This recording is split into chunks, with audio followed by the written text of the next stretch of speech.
Gịnị bụ amoosu? Abịa n'ọdịnala na omenala Igbo, that is the common things anyị na-eme experience in this our present era, in the ordinary awakening. O nwere ụzọ ife one ma one na-ada abụkarị headache to people. One of those things bụ, how do I know my shi?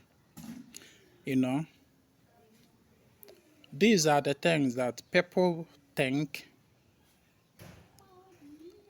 are responsible for their suffering. There are things that people look at as being responsible for their pains, for their suffering, for their misfortunes. And they think this because of what they are being told. Some of these things they are being told are not actually what it is. For instance, one of those things na what people is as per something they look at as being responsible for the reason they are suffering, the reason things don't go well with them, the reason why they fail, the reason why they are not getting married, the reason why they are not making the money, the reason things don't go well with them. One of such is that because they don't know their shi, and that is an error. People always look at that. Is why every average at the mad 100 that is just awakening in ordinary, 99.9 of them are worried about how do I know my shi, because they are being erroneously told that the reason they are suffering, the reason things don't go well with them, the reason misfortune before them is because they don't know their shi. And that is an error. That is not true. That is lie. You understand? I have explained severally why that is a lie in this aspect of chi. Knowing chi and not knowing chi. You understand? Now, another big headache again that people pass through is this this concept of Amosu. People believe that the reason why they don't prosper, the reason why they suffer misfortune, the reason why they fail in relationship, in businesses, and finances are crumbling and all that, the reason is that is due to Amosu. No Amosu name. And that is another error. Now, what is this Amosu? In the concept, in the understanding, in the ideology of Ezinwanedo, ana m ekwu ọnụ m na-ekwu ọnụ ndị ọzọ, mana ana m ekwu based on ihe m fụrụ, ihe m ghọtara, based on ihe m maara, based on my current level, ihe m fụgoro so far, m megoro experience both n'ime onwe m, nke m fụgoro n'anya m na-abụ, and ihe agwụ m gwara m. Amosu is simply a resultant effect or the consequences of the failure of man. Resultant effect or the consequences of man's failure. Onya bụ Amosu. For instance, when somebody exposes him or herself to health risk, mana ime certain thing ma ọ bụ ilie certain thing, na ọ na-pose risk to your health, and then you went ahead and do that thing, and eventually you fall sick. Now, you falling sick is a resultant effect of you disobeying the principle. na ịma na ihe anụnwa na-egbu egbu, ihe anụnwa is poses danger to your health, but nevertheless you do it, and then you fall sick. Now when you now fall sick, it's not amosu na-eme. No, it is not amosu. What we term amosu is simply a resultant effect, consequences of man's failure. O nwere ha na-akpọ divine principles, the principles that govern existence. Principles. Okike kere ụwa kere ihe niile, establish a principle. It is this principle that render automatic judgment to everything. For instance, na iwere okwute na-atụ n'ahịa enu, gravity will act upon that okwute and pull it back to the earth. It is a principle of gravity.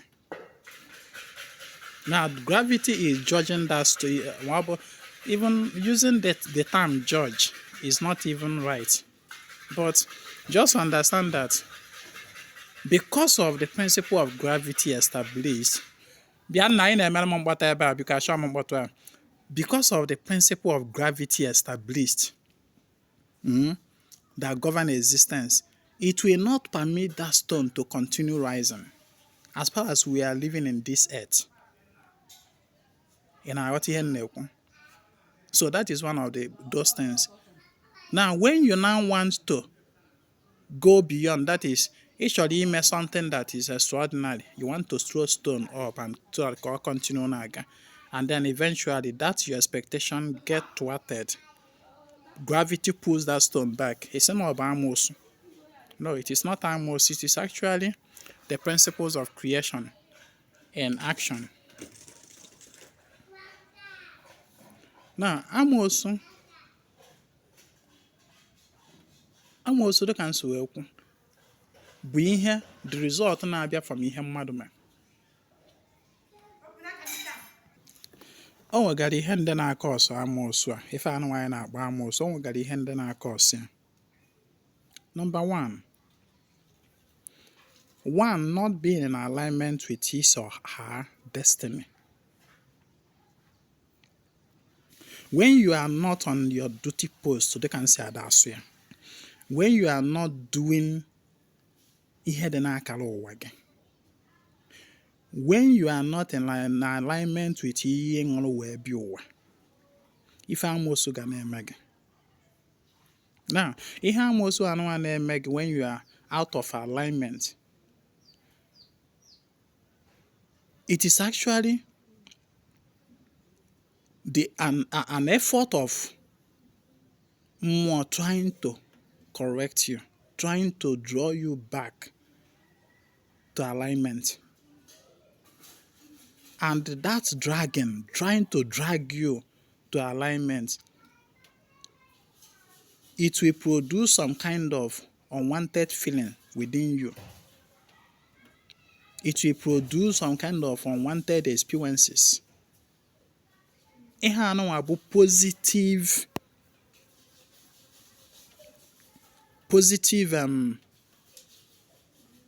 ma agba karma. Positive karma. Your forces trying to align you back to ihe bi ikwu wee bịa ụwa, because you are falling off alignment. Onya bụ na for instance na ọ bụrụ na for instance na ihe akpọrọ ka m were onwe m wee na-ama atụ, like mụnwa na onwe m akpọrọ m dibịa ka m bụrụ dibịa, right? Now, at a time in my life, after ka m gụsịrị akwụkwọ, I started doing business and I was doing fine, and then all of a sudden, all those mmụọ ma ndị otu m ma agwụ ma mmụọ aja na be nna m na ihe ndị ọzọ ha wee senie wee bido wee mewe gịnị wee drag bam out of that line nọ na ya, na ihe m bịara wee bịa na-abụla ịzụ afịa, ọ bụla business. They now started dragging me out of because afịa m na-azụ bụ misalignment. That is, I was working on a path different from my destiny. And so these forces were dragging me out of that path. for me to come and align with my destiny. And how did they do it? They did it by scattering that business, scattering a lot of things about me, a lot of things that gave me comfort, pleasure, satisfaction. They took them away from me. That is Amosu. But in this case, this Amosu is being used by Ndo to drag you back to alignment. So whenever you are not aligned with your destiny, your purpose, if Amosu gonna make that is number one. Another way, another thing na-ebute Amosu bụ gịnị? When you are in debt, spiritual debt, that is maybe o nwere mmụọ ị kwesịrị ịchụkwa, ị kwesịrị imere ife, mana ime ha mmụọ ị kwesịrị align with, ka the component parts chi gị ji arụ ọrụ wee zuo oke wee na-arụ na-aga, and you are not aligning with that mmụọ. It's just like a generator, a light generating machine, generator na-enye ọkụ. You know, the generator na-asụ, but there's something, the component parts o ji arụ ọrụ to full functionality adịrọ complete. Maybe that generator na-asụ, but o nwere one something like that na-enye the generator aka ka ọ na-asụ ka o wee nwee ike supply ya ọkụ. O nwere ka ọ na that time adụghị, that generator ga na-asụ mana ọma ndị na-enye ọkụ. Now, otu anụnwa ka ọ dị mmụọ ndị a niile, ma mmụọ be nna gị, ogwugwu be nna gị, mmụọ ikwu nne gị, agwọ, ikenga, ndị mmiri, this and that. All these are component parts meweru chi gị. So abịa kịta anụ, o nwere ike ọ bụrụ na the part of your chi gị ji arụ ọrụ, chi gị ji eme supply ya ọkụ. O nwere ka ọ na the part chi gị ji supply ya ọkụ, for instance bụ the water energy or ndotu, for instance, no ndotu ahụ bụ part na-enyere chi gị aka ka nya generator ahụ na-asụ ka o wee nwee ike nye ọkụ, supply ya ọkụ. So o nwere ike ọ na that particular material or part of that motor, of that machine o ji enye ọkụ bụ ndị mmiri gị, bụ ndị otu gị. Chi ga-ewee na-agwa gị gaa kwụnye onwe, gaa dokwa that part na-enye aka ka ọkụ bịa, go and align with it, gaa dokwa ya, so that ka nyanwa bụ chi gị bụ the full generator ka o wee nwee ike na-work in full capacity. A na-agba gị gaa ka gị na ndị otu gị dokwa, na gị na ndị otu gị dokwa bụ to fix that particular part chi gị ga-eji wee supply ya ọkụ. Wee na-agba gị ịjụ. So when you fail to go and chukwa that ndot, what will now happen? Ọ ga-eme ndụ gị, that particular function chi gị ga-eji ndị otu gị ahụ wee alụ na ndụ gị will be lacking, and that is what you will be calling Amosu. Na Amosu na-eme gị. Ọ ga-eme gị, your life will not be working complete because the generator bụ chi gị is lacking in some component parts. Na a na-asị gị gaa chukwa mmụọ be nna gị, jee mee nke ikwu nne gị, gaa mee agwụ, gaa mee all these things. A na-agba gị bụ just ihe a na-agba gị bụ go and fix the component part chi gị ji arụ ọrụ ka ihe niile dị in order and in working capacity. Ọnya ihe a na-agba gị. Just were generator nju agba gị kịta anụ ka ị wee ghọta. It's just like na generator dị nnọọ mma, mana starter ahụ eji start ya, that ihe eriri ya na-adọ, ma ọ bụ the key eji start ya adọghọ mma. The generator dị okay o nweghị ihe mebiri na ya, but that key eji start ya ma that area eji adọ ya wado wee nwee ike generate electricity is not working. Wee na-agba gị go and fix it. O nwere ka ọ bụ na that starter ahụ, o nwere ka ọ bụ na that starter ahụ ma that key eji start the generator wee bido mewe ihe na-ebu. O nwere ka for instance o nwere ka ọ bụrụ na ndị ichie adọ ya bụ ife. When I beg you, go and fix in dish, go and the meron he person going to appease that particular more is actually just understanding with the generator thing. It's just actually go and fix that component part. Kachigu when wicked now or in full capacity. Just understand your shit to be the entire generator. Understand your shit to be the entire generator. So now I go and align with so more. It's actually to go and make that particular part of chicken. Maka na part niile of chi nwere ife ọ na-alụ. But whether you don't do it, then the generator ga-anọ there. It will not be able to start. And the abịa na ndụ gị, ọ ga na-manifest as ife amosu. So, ụgwọ eji eji, because that component part of that your chi ị kwesịrị ịga fix bụ ụgwọ eji. You have to fix it. All ụgwọ eji. Some of them, you have to hire a specialist.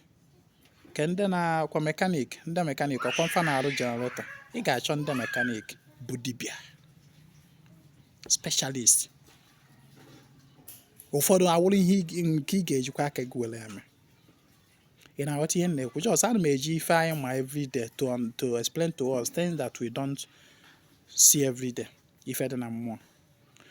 Ụgwọ eji eji, and ịma na abịa n'ụgwọ eji eji, akọwagoro m na things that constitute ụgwọ eji eji na mmụọ erike. Agwara m na ndụ mmadụ na-ebi every day is actually on debt. It's actually on ọwụ bill. Ume ị na-eku every day obere ị na-akwụ. Anyanwụ a na-achanụ na-enye gị light, na-enye gị heat. Ọ obere ị na-akwụ. O so n'ụgwọ iji. Nri na-eri ana na-amịpụtara gị. So n'ụgwọ iji. Ikuku ị na-eku, ume ị na-eku, sigasị from plants, trees and all that, bụcha bill ị na-akwụ.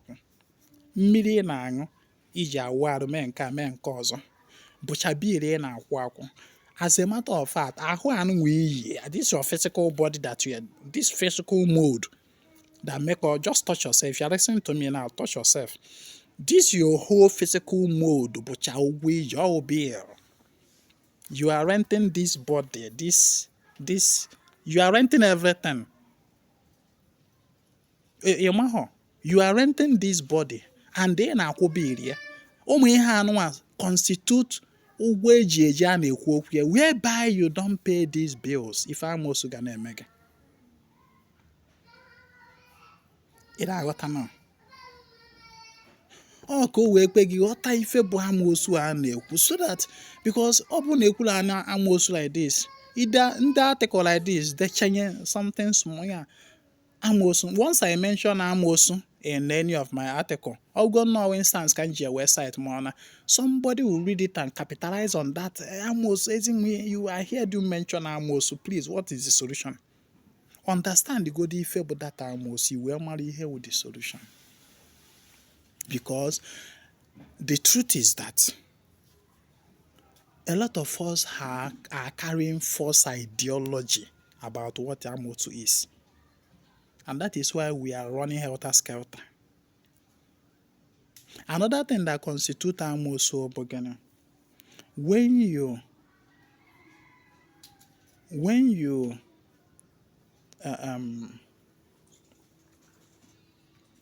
you fail in the law of the land, the law of your land, and so on. For example, anyị ma na ana Igbo na-asọ ịkwafu ọbara mmadụ. Ana Igbo na-asọ nwanne idina nwanne ya. Ana Igbo na-asọ certain things. Ihe ọbụla ana na-asọ nsọ iwe mee ya automatically triggers amosu. Amosu ahụ na-etrigger bụ gịnị? Aja and reprimanding you of him that you have just triggered the wrong code by that name. Idinara nwanne gị ma ọ bụ na igburu mmadụ. ma ọ bụ na iji eje di na nwaanyị nọ na di, nwaanyị nọ na be di.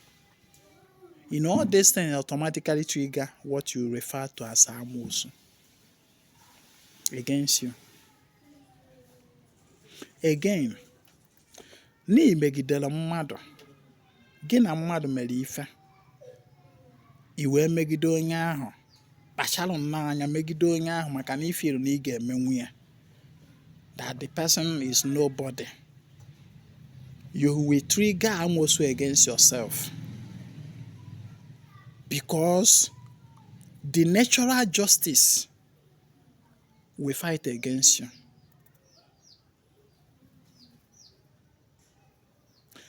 Ihe niile a nkọrọ na enyego gị a general overview about ihe na-akpatasị Amosu and ife Amosu bụ. Now, what is the solution to Amosu? Ịghọta ihe niile a nkọrọ, then ịmarụgo the solution to Amosu. The solution to Amosu is simply ịmara ihe ndị a ngosiri gị na-akpata Amosu, chagharịa. Onye ọbụla ịfụrụ Amosu na-enye nsogbu, o nwenatara ihe ndị a nọtụsịrị aka, o nwenatara ebe onye ahụ na-eri mperi. Yes.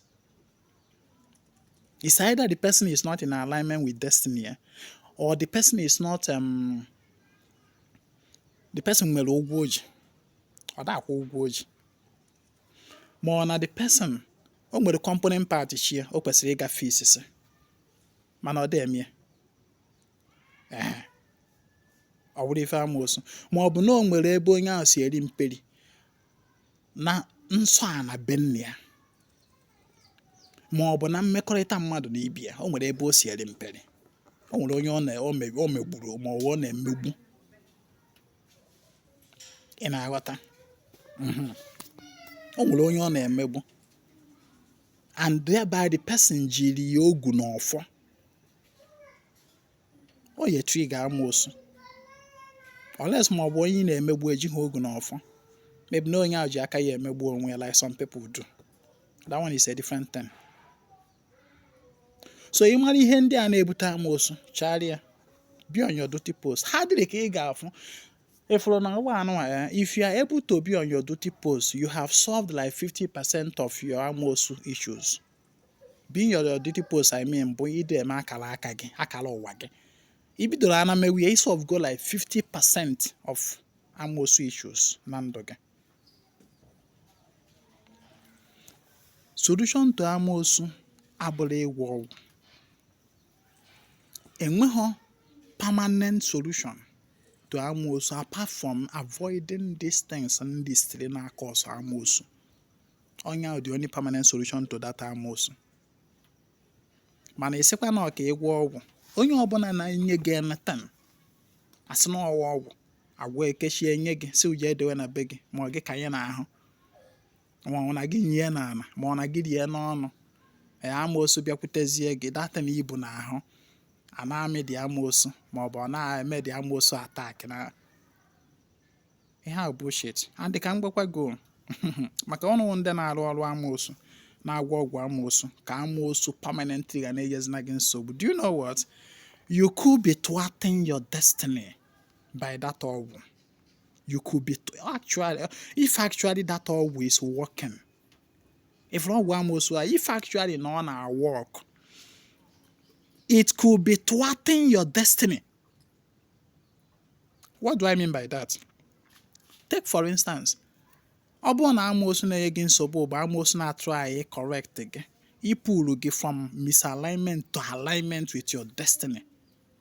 I wee gwọọ ọgwụ Amosu ka Amosu a na-enye na gị nsogbu, ka Amosu attack a na-erute na gị. What will now happen?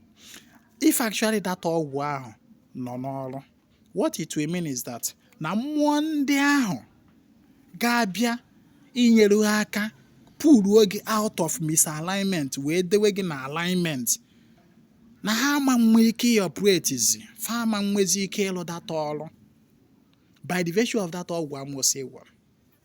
And what do you think will be the consequences? The consequences will be far more huge than the Amosu n'onwe, because the worst thing ga-eme mmadụ n'ụwa bụ onye ahụ ibi ndụ na-abụlọ ndụ ya na chi ekpalụ. Mmadụ ime akala ụwa na-abụla akala ụwa akala aka ya na chi ekpebiri. Now the worst nightmare of any human being. Now the nightmare nke a karịrị amoosu. Ị na-aghọta ihe m na-agwa gị? So ọ bụrụ na ị gwọrọ ọgwụ amoosu a, let's assume na the ọgwụ amoosu ị gwọrọ na ọ nọ ọrụ 100%. So mmụọ ndị ahụ, let's assume for example ezi nwa a na-ede efọrọ kịta anụ n'afọ eme dibịa today, bụrụ aka ji ọfọ bụrụsi ọfọ nke a na nke ọzọ na-eme dibịa today na-azọ ndị mmadụ ndụ. Let's assume na mgbe ahụ m gụsịrị akwụkwọ na ọ na Lagos na-afọm importer and exporter na-azụ afịa. Let's assume na mgbe ahụ na mụ mitiri dibịa gwọọrọ m ọgwụ amoosu. Ọgwụ amoosu that will keep anything amoosu away from me, and ọgwụ ewe nọrọ ọrụ 100%. Do you know what will be the consequence? The consequence will be that na ezi nwa na-ede mmadụ today as dibịa will not be dibịa. Ezi nwa na-ede will be doing business. Ma nọ na Lagos na-eme importer and exporter. Ndị m kwesịrị ịzọ ndụ ha na-perish. That is the consequence. And let me tell you, the consequence of this is far more than the na amoosu na-ata gị. Yes. So most ọgwụ amoosu unu na-agwọ is actually not healthy for you. It's not. I'm not talking about ọbụgo na dị ọgwụ na ọ nọọrụ nnọọ. Let's assume na agwọrọ ya ọ na-arụ nnọọ 100% na dibịa ahụ na ọgwọ ka nnọọ na akata aka dibịa na ọgwụ ya the ọgwụ amoosu will end up depriving you of alignment with your destiny. So agwana such ọgwụ. Ihe ike na-ediri ime ya bụ gịnị ma ihe kwesịrị ime. Ịghọta gị ihe na-agba gị. Onweghị permanent solution ọzọ to amoosu na-abụrụ ihe ndị a mgbara gị. Ejighị ịgwọ ọgwụ elu emegide amoosu emebi amoosu. Even aja amoosu a na-akpa sef, all just for temporary relief. Aja amoosu ọbụla a na-achụ ọ bụla na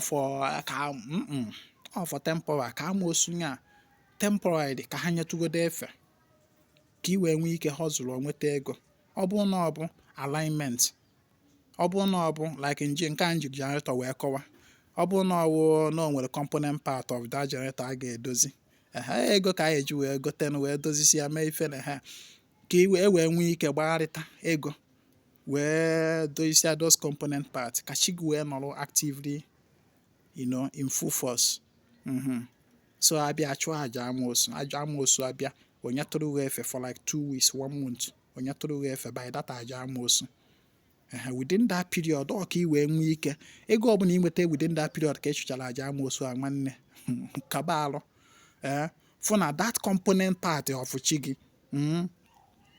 gị na-agwa gị a na-agwa gị na gị ji edozie ka chi gị wee nwee ike nọrọ. Nwanne gee ntị, component part niile chi gị ji alụ ọrụ n'ọlụ active dịcha mma.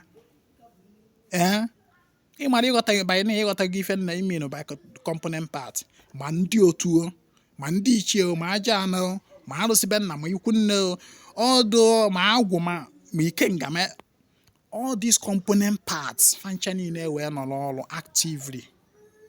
O wee bụ na ịkwụnyesigo onwe gị na ọka activate go your connectivity in all this fancha niile wee nọrọ ọrụ. Ọ ga-afịa arụ amoosu enye gị nsogbu. So na ịchụrụ aja amoosu is just for temporary relief ka i wee nwee ike gbagharịta wee kwukwatakwa ume wee mee ihe ị kwesịrị ime before the amoosu echi atakwa maka gị na ọ ga-echi ata. Hence na imezubeghị ihe ị kwesịrị ime until na imela ana datin na amụ data amoosu ahụ ama mbe. I have to stop here. Ige nkụzi ma chee echiche ka i wee ghọta ihe na-ekwu. Onye ọbụla na-agwọrọ gị ọgwụ sị gị ha na ọgwụ ya na ọnya gaskia ya na ọnya final na ọgwụ a na iwelula na ịkọcha akụkọ amoosu na ndụ gị, mara na onye ahụ na isaida na onye ahụ amara ife ọ na-ekwu ma ọ bụ na onye ahụ jọs mara ụma na-aghọrị gị. Onye ahụ amara ihe ọ na-ekwu ma ọ bụ na ọ jọs chọọ ịghọrị gị. Onye ahụ chọrọ truncate your destiny. Ọ chọrọ truncate your destiny. by that ọgwụ Amosu. Ị need ya. Ma ga-emetere ife Amosu amanye gị nsogbu. Thank you. I have to stop here. Biko na-esonyere anyị na nkwasara aka anyị na-eme n'obi a every nkwọ. The obi ezumezu ezi nwa na-edo. If you want to be part of our every nkwasara aka, you chat me on WhatsApp on 08032477868. Ọkwa n'ọrụ ọbụla ị chọrọ ka alụ ọrụ gị mee ka mmadụ. Anyị na-akpapa aja Amosu nke a nkọwara ọnụ. Aja Amosu anyị na-akpa abụrụkwa na permanent solution to Amosu. Dịka mgbarụ gị na ọ ka emee gịnị temporary relief from Amosu ka ị wee nwee ike